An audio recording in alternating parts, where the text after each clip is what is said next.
ধরে রাখার মতো রাখতে যদি পারতিস, আমিও থেকে যেতে পারতাম তোর কাছে। সন্ধে হলেই পাখিরা যেমন নিজেদের বাসায় ফিরে আসে, শত বাধা অতিক্রম করেও আমিও তোর কাছে ফিরে আসতাম। কিন্তু তুই নিজেই আমাকে রাখতে চাসনি, বুঝতে চাসনি আমার কোনো অনুভূতি। তাহলে আমি কার কাছে থেকে যেতাম বল? অনেক স্বপ্ন দেখেছিলাম তোকে নিয়ে, ভেবেছিলাম একসাথে অনেকটা পথ পার করে দিতে পারবো হয়তো।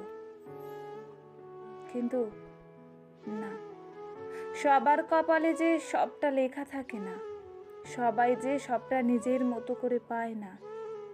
আমি যে তোকে কতটা ভালোবাসি ভেবেছিলাম তুই সেটা হয়তো বুঝিস।